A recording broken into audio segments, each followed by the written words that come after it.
कहानी की शुरुआत होती है कैरेबियन सागर के बीच। एक परिवार अपनी यॉट पर छुट्टियां मना रहा होता है। माँ माया तैरने के लिए पानी में कूद जाती है। आराम करते समय उसे कुछ अजीब महसूस होता है, लेकिन क्योंकि आसपास कुछ दिखाई नहीं देता, वह सोचती है कि शायद उसका भ्रम होगा। कुछ सेकंड बाद वही अजीब एहसास फिर होता है। इस बार भी कुछ नज़र नहीं आता, लेकिन अब वह घबरा जाती है और यॉट की तरफ तैरना शुरू करती है। तभी अचानक कोई उसकी टांग खींचने लगता है और वह मदद के लिए ज़ोर ज़ोर से चिल्लाने लगती है। उसकी बेटी काव्या हेडफोन लगाकर म्यूज़िक सुन रही होती है, इसलिए उसे कुछ सुनाई नहीं देता। पति रोहन और बेटा आरव मछली पकड़ने में व्यस्त होते हैं। माया पानी के ऊपर टिकने की कोशिश करती है, लेकिन मुंह में पानी जाने की वजह से चिल्लाना मुश्किल हो जाता है। थोड़ी देर बाद रोहन को एहसास होता है कि काफ़ी देर से उसने माया को नहीं देखा। वह यॉट पर उसे ढूंढता है और फिर अपनी पत्नी को खतरे में देख लेता है। वह बच्चों को बुलाता है, यॉट को उस तरफ ले जाता है और पानी में कूद जाता है। जल्दी से माया तक पहुंचकर उसे संभालता है और यॉट की ओर तैरता है। बच्चे दोनों को ऊपर खींच लेते हैं। परिवार माया को संभालता है, लेकिन माया खुद को समझाती है कि शायद लहरों की वजह से ऐसा हुआ होगा। रात को सब मिलकर आरव का जन्मदिन मनाते हैं। काव्या को उसके बॉयफ्रेंड का कॉल आता है तो वह लैपटॉप लेकर बाहर चली जाती है। वीडियो कॉल में उसका बॉयफ्रेंड दिखाता है कि शहर के ऊपर बड़े बड़े काले बादल छा गए हैं। कॉल ग्लिच होकर फ्रीज हो जाती है। काव्या यह बात परिवार को बताने आती है, लेकिन रोहन कहता है कि शायद ज़मीन से दूर होने की वजह से सिग्नल कमज़ोर है। तभी सबको एक आवाज़ सुनाई देती है। वे सब बाहर जाते हैं और देखते हैं कि व्हेल मछलियों का एक समूह गुजर रहा है। रोहन समझाता है कि व्हेल मछलियां हमेशा पृथ्वी के मैग्नेटिक फील्ड को फॉलो करती हैं, लेकिन जब तूफान आता है तो वे कंफ्यूज हो जाती हैं। अचानक यॉट जोर से हिलती है और आरव गिर जाता है। रोहन को चिंता होती है कि कहीं यॉट को नुकसान तो नहीं पहुंचा, इसलिए वह डाइव करके नीचे चेक करने चला जाता है। कुछ देर बाद वह सतह पर वापस आता है, लेकिन उसके कंधे पर एक बड़ा घाव होता है। माया तुरंत उसका जख्म सीती है। रोहन बताता है कि पानी के अंदर उसे ऐसा लगा जैसे उसके पीछे कोई बहुत बड़ा जीव था, लेकिन जब उसने मुड़कर देखा तो प्रोपेलर से कट लग गया। वह कहता है कि जो भी चीज़ थी बहुत बड़ी थी। रोहन को यॉट पर काफ़ी नुकसान दिखाई देता है, इसलिए उन्हें मदद बुलानी पड़ती है। माया बार बार रेडियो पर कोशिश करती है। काव्या फ़ोन पर सिग्नल ढूंढती है, लेकिन कुछ भी काम नहीं करता। तभी काव्या को एक अजीब सा जीव दिखाई देता है और वह चिल्ला उठती है, लेकिन वह तो बस आरव होता है जो मास्क पहनकर मजाक कर रहा होता है। कुछ देर बाद यॉट पूरी तरह बंद हो जाती है और समुद्र के बीच में फंस जाती है। माया रेडियो में एक आवाज़ सुनती है, लेकिन आवाज़ इतनी ख़राब होती है कि उसे कुछ समझ नहीं आता। रोहन परिवार को बताता है कि उनके पास सिर्फ 4 दिन का खाना पानी बचा है और अब उन्हें किसी मछली पकड़ने वाली नाव का इंतज़ार करना होगा। अचानक रडार पर कुछ डिटेक्ट होता है और परिवार को एक अजीब सी आवाज़ सुनाई देती है। सब दौड़कर बाहर आते हैं और हैरानी से देखते हैं कि कई सारे उल्कापिंड ज़मीन पर गिर रहे हैं। जहाँ जहाँ उल्कापिंड गिरते हैं वहाँ बड़े धमाके होते हैं। एक उल्कापिंड पानी में उनके पास गिरता है तो रोहन तुरंत यॉट को चलाने की कोशिश करता है। इंजन मुश्किल से चलता है, लेकिन तभी एक और उल्कापिंड उस इलाके को हिट करता है। परिवार डर के मारे एक दूसरे को कसकर पकड़ लेता है। तभी रोहन को समझ आता है कि जो आग के गोले गिर रहे हैं वे उल्कापिंड नहीं बल्कि सैटेलाइट्स हैं। उसी वक्त आरव देखता है कि यॉट से धुआं निकल रहा है।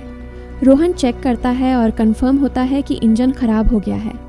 हवा तेज होने लगती है तो फैमिली यॉट के अंदर छुप जाती है, बिना ये नोटिस किए कि कंपास बहुत तेजी से घूम रहा है। यॉट जोर जोर से हिलने लगती है। आरव फिर से गिर जाता है और इस बार उसे चोट भी लग जाती है। लहरें तेजी से यॉट से टकरा रही होती हैं। रोहन स्ट्रगल करके बाहर जाता है और लाइफ जैकेट्स लेकर आता है। तभी पावर चली जाती है। रोहन तुरंत पावर बॉक्स का बटन प्रेस करता है और लाइट वापस आ जाती है। उस वक्त आरव नोटिस करता है कि माया की नाक से खून बह रहा है। माया को चक्कर आने लगते हैं, जबकि काव्या सिंक पर जाकर उल्टी कर देती है। रोहन रेडियो ट्राई करता रहता है पर सिग्नल नहीं मिलता। अचानक एक तेज़ हाई पिच्ड नॉइज़ आती है और हवा और भी स्ट्रांग हो जाती है। माया दरवाजे बंद करने की कोशिश करती है, पर एक हैच खुल जाता है और हवा खिड़कियां तोड़ने लगती है। रोहन एक फ्लेयर जलाता है और थोड़ी देर बाद अंधेरा छा जाता है। अगली सुबह फैमिली शॉक में उठती है कि वह स्टॉर्म से बच गए हैं, लेकिन यॉट आधी तबाह हो गई होती है। जब वह बाहर आते हैं तो देखते हैं कि समुद्र का पानी गायब हो गया है और यॉट अब ज़मीन पर अटकी है। सब ये देखकर शॉक में आ जाते हैं। काव्या सिग्नल चेक करती है पर नेटवर्क बिल्कुल डाउन होता है। आरव 2 मरे हुए केकड़ों से खेलने लगता है। रोहन कंपास चेक करता है और देखता है कि वह उल्टा हो गया है। यह आखिरी बार 6 लाख साल पहले हुआ था। काव्या को लगता है कि उसका बॉयफ्रेंड मर गया होगा और वह टूट जाती है। जब माया उसे समझाने आती है तो काव्या उसे दूर कर देती है और छुपने चली जाती है। माया और रोहन बची हुई सप्लाई देखते हैं। आरव अपने बर्थडे बलून्स एक पत्थर से बांध देता है ताकि शायद कोई बचा हुआ सर्वाइवर देख ले। रोहन फिर रेडियो ट्राई करता है और इस बार एक आदमी से कनेक्शन हो जाता है। उसका नाम नील होता है और वह एक सबमरीन का कैप्टन होता है। उसकी सबमरीन भी लैंड पर अटक गई है। वो कंफर्म करता है कि मैग्नेटिक पोल्स रिवर्स हो गए हैं, इसलिए ओशन पीछे हट गया है और ज़मीन डूब गई है। वो कहता है कि उसने अभी तक और सर्वाइवर्स नहीं देखे और कम्युनिकेशन सिस्टम्स बिल्कुल डाउन हो गए हैं। वो मज़ीद ये भी कहता है कि पोल्स फिर रिवर्स होंगे और शायद 1 हफ्ते में समुद्र वापस आ जाएगा। वह फैमिली को वार्न करता है कि जितना हो सके ऊंची जगह चढ़ जाओ, क्योंकि जब पानी वापस आएगा तो वह बहुत खतरनाक होगा। वह बोलता है उसका पार्टनर क्रैश में मारा गया और सबमरीन में बस 3 लोगों की ही जगह है। माया और रोहन उससे कहते हैं कि प्लीज़ हमारे बच्चों को बचा लो। वो उन्हें अपने कोऑर्डिनेट्स दे देता है। रोहन कैलकुलेट करता है कि सबमरीन तक पहुंचने में 2-3 दिन लगेंगे। वो फैमिली से कहता है आज रात अच्छे से आराम कर लो, कल सुबह हम निकलेंगे। अगली सुबह फैमिली सामान पैक कर रही होती है। तभी रोहन को पास में कुछ हिलता हुआ दिखता है। वह एक लंगड़ा आदमी होता है जिसके हाथ में हारपून होती है और साथ में एक कुत्ता लगातार भौंक रहा होता है। रोहन उसके पास जाता है और उसे पानी की बोतल देता है, लेकिन वह आदमी कुछ ऐसी भाषा में बोलता है जो रोहन समझ नहीं पाता। पानी पीने के बाद वह अजनबी अचानक रोहन के सिर पर बोतल मारता है और चेहरे पर जोर का लात मार देता है। माया डर के मारे भागती है, लेकिन तब तक देर हो चुकी होती है। वह आदमी रोहन के पेट में हारपून घुसा चुका होता है। रोहन कुछ पल तक तड़पता है और फिर वह उसकी गर्दन भी काट देता है। फिर वह आदमी माया के पीछे भागता है और उस पर हारपून फेंकता है, जिससे उसके कंधे में चोट लग जाती है। माया दर्द सहते हुए यॉट के अंदर भागती है और बच्चों को बोलती है कि छुप जाओ। वह दरवाज़ा लॉक कर देती है। काव्या और आरव सोफे के अंदर घुस जाते हैं। माया उन्हें फ्लेयर गन पकड़ाती है और खुद एक चाकू लेकर बाथरूम में छुप जाती है। वह आदमी दरवाजे पर जोर जोर से धक्के मारता है और आखिर अंदर घुस ही जाता है। पहले वह थोड़ा खाना उठाता है और फिर यॉट में इधर उधर ढूंढने लगता है। फिर बाथरूम की तरफ जाता है, लेकिन माया समझदारी से एक छोटे छेद से बाहर निकल जाती है। वह आदमी सोचता है कि माया भाग गई, लेकिन जैसे ही वह धीरे से निकलने लगती है, उसका कुत्ता उसे देख लेता है और भौंकने लगता है। कुत्ता उस पर झपटता है तो माया चाकू से उसे मार देती है। कुत्ते की चीख सुनकर वह आदमी बाहर आता है और अपने कुत्ते की लाश देखकर आग बबूला हो जाता है। इस बीच माया यॉट के दूसरे साइड से अंदर जाने की कोशिश करती है। वह ऊपर चढ़कर टूटी हुई खिड़की से अंदर घुसने लगती है, लेकिन वह आदमी पहले ही वहां पहुंच जाता है। वह उसे पकड़कर जोर से मुक्का मारता है, जिससे वह नीचे गिर जाती है। माया फर्नीचर पकड़कर बचने की कोशिश करती है, लेकिन वह आदमी उसे लात मारकर दूर फेंक देता है। फिर वह उसकी कलाई पर पैर रख देता है ताकि वह चाकू छोड़ दे और फिर उसके बाल पकड़कर उसका चेहरा ज़मीन पर दे मारता है और सोफे पर फेंककर उसका गला दबाने लगता है। बच्चे यह सब कुछ देख रहे होते हैं। काव्या बाहर निकलकर फ्लेयर गन चलाती है जो सीधा उस आदमी को लगती है। वह जल उठता है और यॉट में आग फैलने लगती है। बच्चे तुरंत भाग जाते हैं, लेकिन माया वापस आती है। वह उसे एक किक मारकर गिराती है, मैप और बैग उठाती है और वहां से भाग जाती है। आरव और काव्या अपने पापा के पास जाकर रोने लगते हैं। माया भी उनके साथ बैठ जाती है और तीनों मिलकर आंसुओं के साथ रोहन को आखिरी अलविदा कहते हैं। तभी वह डरावना आदमी फिर यॉट से बाहर निकल आता है तो फैमिली फिर से भागने लगती है। कुछ ही देर में यॉट एक बड़े धमाके के साथ उड़ जाती है। थोड़ी दूर चलने के बाद वह लोग एक छोटे से झरने के पास रुकते हैं ताकि थोड़ा आराम कर सकें। काव्या सोचती है कि शायद वह पागल आदमी उनके पास गुब्बारे देखकर आया था। यह सुनकर आरव खुद को कसूरवार मानने लगता है। माया उसे समझाती है कि इसमें उसकी कोई गलती नहीं थी और सबको आगे बढ़ने को कहती है क्योंकि वह आदमी अभी भी उनके पीछे है। रास्ते में एक छोटे तालाब के पास आरव एक मरी हुई हैमरहेड शार्क देखकर हैरान रह जाता है। तभी माया नोटिस करती है कि वह आदमी फिर उनके करीब पहुंचने वाला है। सब लोग दौड़ पड़ते हैं और एक रेत के टीले से नीचे गिर जाते हैं, जहां उन्हें जहरीला कचरा दिखाई देता है। फैमिली सावधानी से उसे पार करती है और लगता है कि उन्होंने उस आदमी से पीछा छुड़ा लिया है। चलते चलते उन्हें बड़े बड़े मरे हुए सी एनिमल्स और समुद्र के नीचे जमा हुआ सारा प्लास्टिक दिखने लगता है। आरव धीरे धीरे चलने लगता है तो माया समझ जाती है कि वह डिहाइड्रेशन के करीब है।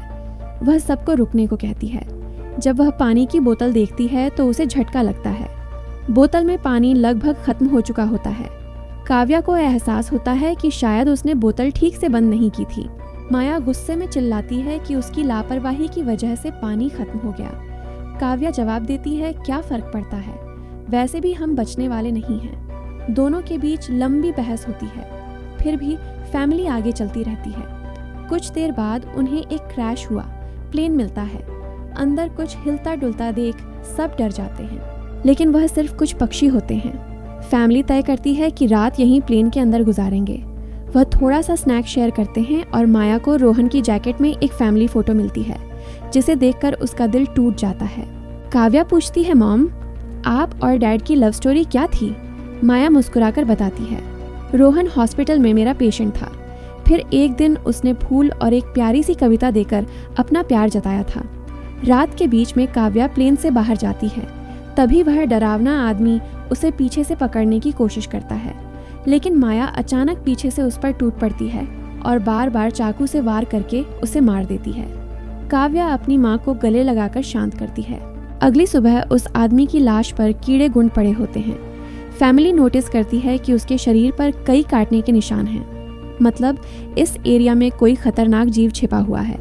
जैसे ही वह लोग वहां से निकलते हैं, केकड़े उसके मुंह से बाहर निकल आते हैं। कुछ घंटों बाद माया और काव्या मैप देख रही होती हैं, लेकिन आरव धीरे से आगे निकल जाता है। माया चिल्लाती है, रुक जाओ, लेकिन आरव एक तालाब में झुककर पानी पीने लगता है। माया तुरंत उसे खींचकर बाहर निकालती है और समझाती है कि अनजान पानी उसे बीमार कर सकता है। धूप बहुत तेज हो जाती है तो फैमिली अपने सिर कपड़ों से ढक लेती है। आरव को चक्कर आने लगते हैं। तभी उन्हें कुछ पुरानी कुर्सियां मिलती हैं और माया अब काव्या उनसे एक टेम्परेरी शेल्टर बना लेती हैं। माया आरव को इंजेक्शन लगाती है और तय करती है कि वह रात वहीं बिताएंगे। सुबह माया एक अजीब सी आवाज़ सुनकर उठती है। बाहर जाकर देखती है तो क्रैब्स का एक बड़ा झुंड उनकी तरफ आ रहा होता है। वह तुरंत बच्चों को उठाती है और तीनों भागना शुरू कर देते हैं। भागते भागते उन्हें एक बड़ा कार्गो शिप दिखाई देता है। वहाँ 3 क्रू मेंबर्स जिंदा होते हैं। एक औरत उनकी मदद करना चाहती है, लेकिन बाकी 2 आदमी मना कर देते हैं और तीनों फैमिली को बाहर छोड़कर कंटेनर लॉक कर लेते हैं। क्रैब्स पास आ जाते हैं। माया बच्चों को कंटेनर के ऊपर चढ़ाती है। खुद जब चढ़ने लगती है तो क्रैब्स उसके पैर को जोर से काट लेते हैं। बच्चे उसे खींचकर ऊपर चढ़ाते हैं, नहीं तो वह नीचे गिर जाती। कंटेनर के एक छेद से आधे क्रैब्स अंदर घुस जाते हैं। क्रू मेंबर्स फायरिंग शुरू करते हैं, लेकिन क्रैब्स उन पर हावी हो जाते हैं और दोनों को मार डालते हैं। आखिरी आदमी छत के होल तक पहुंचता है, लेकिन क्रैब्स उसे भी नीचे खींच लेते हैं और वह भी मर जाता है। माया अपने जख्म पर पट्टी बांधती है और बेहोश हो जाती है। कुछ देर बाद जब वह उठती है तो खुद को रेत के तूफान के बीच अकेली पाती है। वह घबराकर बच्चों को ढूंढने लगती है। एक मरी हुई औरत का हथियार उठाती है और जोर जोर से चिल्लाती है। काव्या उसकी आवाज़ सुनकर लौट आती है और बताती है कि वह और आरव मदद ढूंढने गए थे, लेकिन कोई नहीं मिला। फिर दोनों आरव से मिलते हैं, जिसे एक खुला कंटेनर मिलता है जहां वह तूफान खत्म होने तक रुक सकते हैं। माया रोहन का लाइटर निकालती है और अपने जख्म को जलाकर बंद करती है, जो बेहद दर्दनाक होता है। तूफान थमने के बाद उन्हें एक और कंटेनर मिलता है जिसमें बहुत सारी पानी की बोतलें होती हैं। बॉडीज चेक करते वक्त उन्हें एक रेडियो और एक गन भी मिलती है। माया नाव से संपर्क करती है और बताती है कि मैप खो गया है। इस पर नील बताता है कि उन पर आर्थ्रोपॉड्स ने हमला किया था। वो अब इसके जीव हैं जो ऑक्सीजन की वजह से पूरी तरह पागल हो चुके हैं। अब नाव फैमिली को जल्दी करने को बोलता है, क्योंकि उसके इंस्ट्रूमेंट्स ने कैलकुलेट किया है कि समुद्र उम्मीद से ज़्यादा जल्दी वापस आएगा और उनके पास सिर्फ कुछ घंटे बचे हैं। वह एक फ्लेयर शूट करता है और फैमिली उस दिशा में चलना शुरू करती है। लंबी वॉक के बाद फैमिली को एक टूटा हुआ टॉयलेट मिलता है जिसमें आरव पेशाब करता है। अब वह लोग आखिरकार सबमरीन को पास ही देख लेते हैं, लेकिन वहां पहुंचने के लिए उन्हें एक बड़ा चट्टानी रास्ता पार करना होगा। जैसे ही वह रास्ते से गुजरते हैं, दीवारें हिलने लगती हैं और पत्थर गिरने लगते हैं, जिससे एक भयानक रॉक स्लाइड हो जाता है। माया तुरंत अपने बच्चों को साइड में धक्का देती है और खुद भी पीछे हट जाती है ताकि कुचली ना जाए। अब एक पत्थर की दीवार उनके बीच आ गई है। माया बच्चों से कहती है कि वह बिना उसके आगे बढ़ जाए, लेकिन काव्या मना करती है और जोर देती है कि उसकी माँ को चढ़ने की कोशिश करनी चाहिए। बहुत बहस होती है और चिल्लाने के बाद माया वादा करती है कि वह बाद में अपने बच्चों को ढूंढ लेगी। मजबूर होकर काव्या अपने भाई को खींचकर आगे ले जाती है। बच्चे चट्टानी रास्ता चढ़कर सबमरीन की तरफ भागते हैं, लेकिन वहां पहुंचकर देखते हैं कि नील बाहर खून में लथपथ पड़ा है। वह समझाता है कि उसके लिए सब खत्म हो गया है और अब बच्चे सबमरीन ले सकते हैं, यह सोचकर कि एक एक्स्ट्रा जगह होगी। काव्या वापस अपनी माँ को ढूंढने भागती है। तभी माया केकड़ों को आता देखती है और वह फायरिंग शुरू कर देती है। कुछ केकड़ों को वह मार देती है, लेकिन झुंड बहुत बड़ा होता है और सबसे लड़ना मुश्किल हो जाता है। उसी वक्त काव्या दीवार के ऊपर दिखाई देती है और हाथ आगे बढ़ाती है तो माया अपने घायल पैर के बावजूद तेजी से चढ़ना शुरू करती है। काव्या की मदद से वह दूसरी तरफ पहुंच जाती है और दोनों साथ में सबमरीन की तरफ भागते हैं। आरव पहले से ही ऊपर खड़ा होता है और फायर खोल देता है ताकि केकड़े डिस्टर्ब रहे जब तक फैमिली ऊपर चढ़ जाए। केकड़े नील के शरीर तक पहुंचते ही तुरंत उसे खाने लग जाते हैं। माया गन उठाती है और फायरिंग जारी रखती है जब तक बच्चे अंदर चले जाएं। जब वह सुरक्षित हो जाते हैं, माया समझती है कि गोलियां खत्म हो गई हैं, तो वह गन केकड़ों पर फेंक देती है और अपने बच्चों के साथ अंदर चली जाती है। फैमिली हैच को अच्छे से लॉक करती है और खिड़की से केकड़ों को सबमरीन के चारों तरफ देखती है। इसी वक्त समुद्र वापस आ जाता है तो तीनों तुरंत अपनी सीटों पर बैठकर बेल्ट पहन लेते हैं और एक दूसरे का हाथ पकड़ लेते हैं। तेज लहरें सबमरीन को जोर जोर से इधर उधर फेंकना शुरू कर देती हैं, जिससे माया को पूरी जर्नी के विजन देखने लगते हैं और काव्या उल्टी कर देती है। जल्दी ही वो हाई पिच आवाज़ वापस आती है और फैमिली बेहोश हो जाती है। कुछ देर बाद माया और बच्चे होश में आते हैं और खुद को जिंदा देखकर खुश होते हैं। वो हैच अनलॉक करके बाहर निकलते हैं और देखते हैं कि लहरों ने सबमरीन को एक तबाह शहर में गिरा दिया है। यानी अब जिंदा रहने और नया जीवन शुरू करने की उम्मीद है। और यहीं पर फिल्म ख़त्म होती है। चैनल को सब्सक्राइब करना ना भूलें और बेल आइकॉन ज़रूर दबाएं ताकि आपको ऐसे ही मज़ेदार वीडियो मिलते रहें। देखने के लिए धन्यवाद।